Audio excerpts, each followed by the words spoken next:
It was the summer of 2007 and my parents had decided to send me off to summer camp. I was ecstatic at the idea of spending my days swimming in the lake, making s'mores by the campfire, and hanging out with new friends. Little did I know, this summer camp experience would be one that I would never forget, but not for the happy memories I had imagined. The first few days at camp were amazing. I was having the time of my life, exploring the woods, playing games with my cabin mates, and learning new skills like archery and canoeing.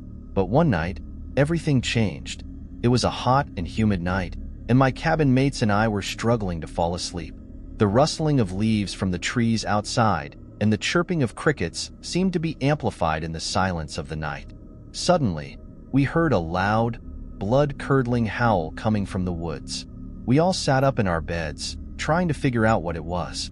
"It's just a wolf," one of my cabin mates assured us, but even she seemed a little shaken. Just as we were about to settle back down, we heard it again, and this time it sounded much closer. Fear took over as we clutched onto each other, wondering if we were safe in our cabin. We could hear footsteps approaching, and we could see a figure lurking outside our window. We were too scared to scream, and before we knew it, the figure had disappeared. The next morning, we were all too scared to even talk about what had happened the night before. We didn't want to believe that something or someone was lurking in the woods, watching us. But as the days went by, strange things kept happening. One night, we heard a loud commotion coming from the campfire area. When we went to investigate, we found all the chairs and logs overturned, as if something had dragged them around. We also noticed that some of our belongings were missing. We were afraid to even think about what could have caused this as the days passed.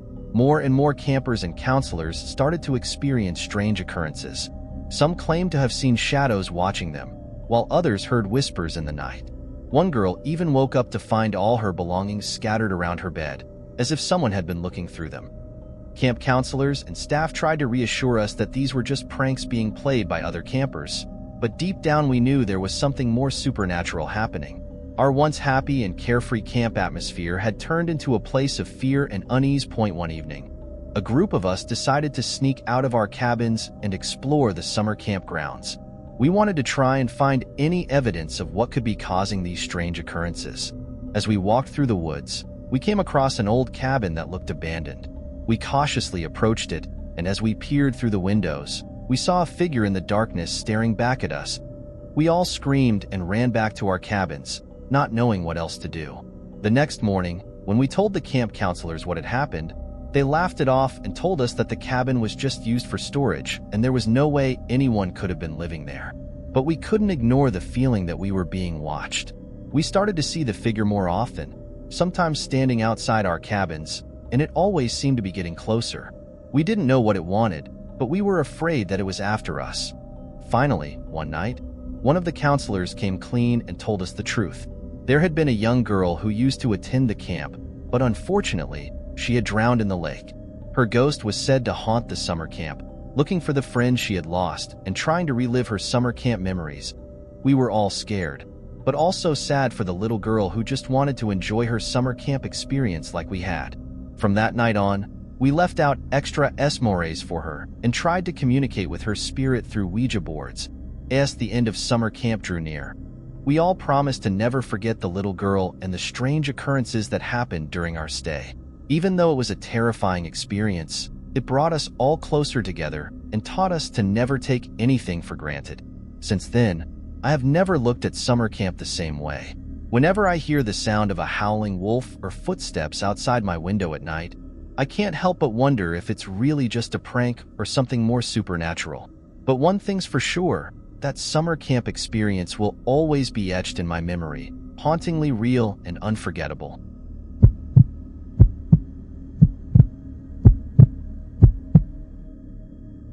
I'll never forget the summer of 1995, the year I attended Camp Greenwoods. I was just a naive 12-year-old girl, excited to spend my summer in the great outdoors with new friends. Little did I know, this would turn out to be the most terrifying experience of my life. From the moment I arrived at camp, things felt off. The atmosphere was eerie, the trees seemed to whisper, and the air was thick with a sense of dread. But being a kid, I brushed it off and chalked it up to being nervous about being away from home for the first time. The first few days at camp were great. We hiked, swam in the lake, and roasted marshmallows by the campfire. Nothing out of the ordinary happened until the fourth night. I was awoken by the sound of footsteps outside our cabin. I assumed it was just one of the counselors checking on us, but the footsteps seemed to be getting closer and closer. My heart was pounding in my chest as I heard the doorknob jiggle. I was frozen in fear, unsure of what to do. Suddenly, the door creaked open and a figure stepped into the room. It was a tall man, dressed in all black with a ski mask covering his face. I could feel my heart beating out of my chest as he slowly made his way towards my bunk. I was paralyzed with fear, but somehow managed to let out a blood-curdling scream. The man quickly turned around and ran out of the cabin. The other girls woke up in a panic, and we all huddled together, too scared to even move. The counselors were immediately alerted and they searched the campgrounds, but found no one. We were all shaken up, but the next morning, the counselors assured us that it must have been a prank from some older campers. But I couldn't shake the feeling that something was off about that man. His presence felt sinister, like he was there for a specific purpose. As the days went on, more strange things started happening. We would wake up to find our belongings scattered around our cabin, even though we had locked the door before going to bed. The lake water turned blood red one morning, and the campfire seemed to glow with an otherworldly intensity. But the creepiest thing of all was the strange noises we would hear at night. It sounded like someone or something was scratching at the walls of our cabin. It was like something out of a horror movie, but this was real life and there was no escape point. One night, as we were all gathered around the campfire, one of the counselors told us the story of Camp Greenwoods. Many years ago, a group of campers had gone missing, never to be found again. Rumor has it that they were taken by a vengeful entity that haunts the campgrounds to this day. I thought it was all just a scary story until I saw it with my own eyes. It was the last night of camp, and we were all asleep in our cabin when I was awoken by the sound of someone whispering my name. At first, I thought it was just my imagination, but then I saw her. A girl, no older than 10, stood at the foot of my bed. Her skin was pale, and her eyes were empty black pits. She kept whispering my name over and over again. I was too terrified to move. I couldn't even scream for help, and just like that, she disappeared into thin air. The next morning, I couldn't wait to leave that place. As I said my goodbyes to my friends, I couldn't help but wonder what if that girl had taken me instead? The whole ride home, I couldn't shake the feeling that I was being watched. Go this day, I still have nightmares about that summer. It's been years, but the memories of Camp Greenwood still haunt me. I've heard rumors that the camp has since been shut down due to strange occurrences and mysterious disappearances. But one thing is for sure, I'll never be able to look at summer camps the same way again. The horror I experienced that summer is something that will stay with me forever. And that, my friends, is a true scary story.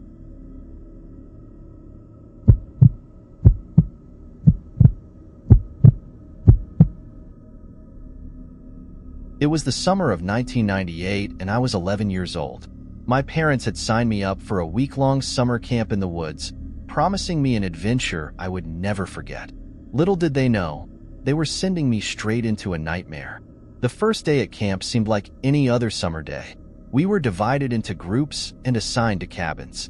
My cabin mates were a mix of boys and girls, all around my age. We quickly became friends and spent the day exploring the camp, playing games and telling stories. As the sun began to set, we gathered around the campfire.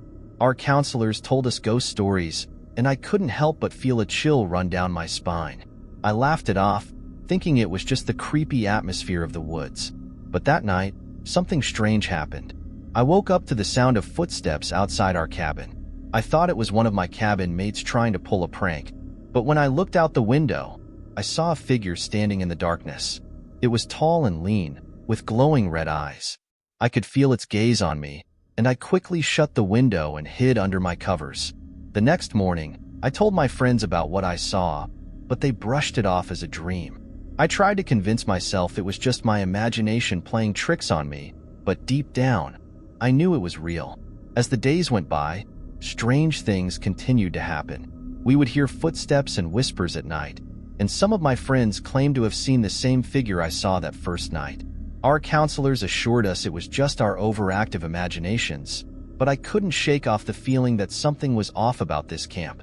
One night, we decided to sneak out of our cabins and explore the campgrounds. As we made our way through the dark woods, the air suddenly grew colder, and a thick fog rolled in. We heard a low growling sound, and I felt a sense of dread wash over me.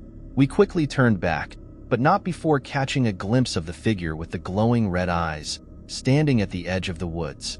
We ran back to our cabin, terrified and shaking. We tried to tell our counselors what happened, but they wouldn't believe us.